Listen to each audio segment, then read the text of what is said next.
it's scary, and there's things that people don't think about. Yeah, like what? Well, when I was going through it, the first thing that popped into my head was, oh my gosh, I'm going to look horrible when I'm bald. Aww. And what I didn't realize, that I wasn't just going to lose my hair, I was going to lose my eyebrows and my eyelashes and everything. And losing the hair wasn't the hard part. Losing the eyebrows was a big shock. That made a bigger difference. Okay, and so how does Relife for Life help you with that? They have this amazing program. It's called Look Good, Feel Better. And it helps women and men, probably, but they take you and they show you how to do your makeup. And they do the foundation. They show you how to draw your eyebrows back on, so that you at least might not be feeling super great on the inside, but you at least look, better on the outside. And if you look better, you feel better. How much of a change did you feel once you felt that you looked better? How did that? Oh, that made a huge difference. Then being bald wasn't that bad. I kind of enjoyed it. It gave me a little bit of freedom to not have to do the hair, not have to wash the hair.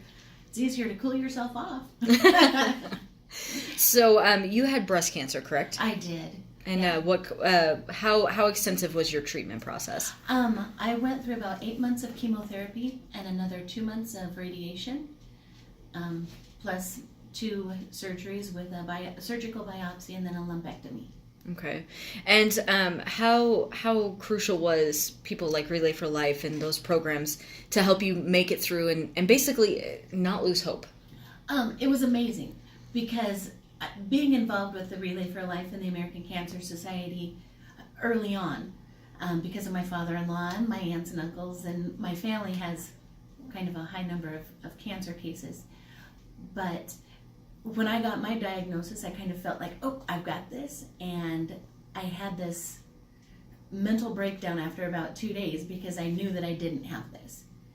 But with the programs, the research, just their hotline, there was a lady who called me just a couple days after my first chemo visit, and it was so nice to talk to somebody who knew exactly what I was going through and how I was feeling, and she had the answers of all those questions that even doctors couldn't give me.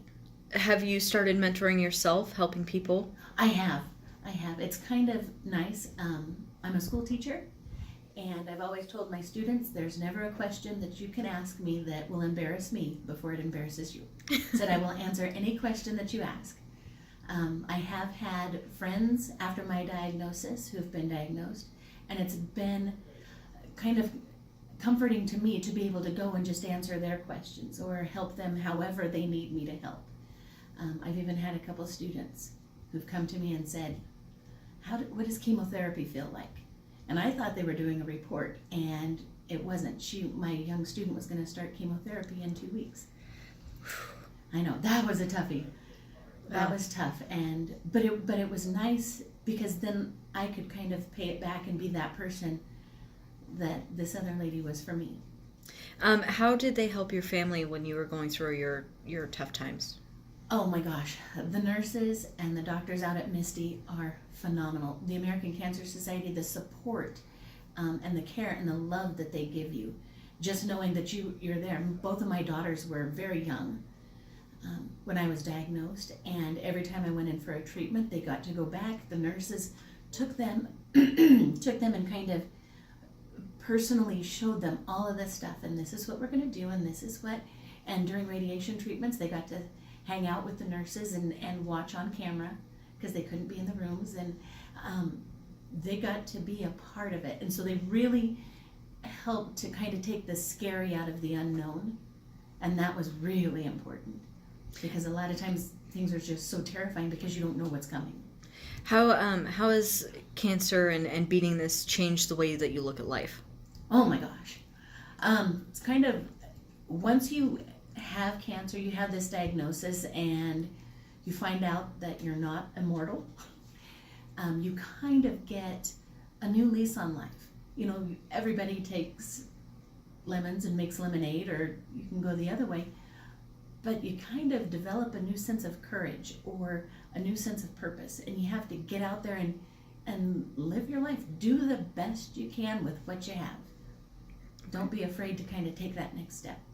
And how do you plan on continuing with Relay for Life and all these things? I plan on continuing with not only Relay for Life, but the American Cancer Society for as long as I can. They've helped my family, my aunts and uncles, my sister, my father, all the people that I love and care for who've been diagnosed. Yeah, they've helped us, and research is making such huge strides, and that's what I want. I want a cure for cancer. How long have you been in remission? I have been out of treatment now for 12 years. 12 years. 12 years. Awesome. Congratulations. Thank you.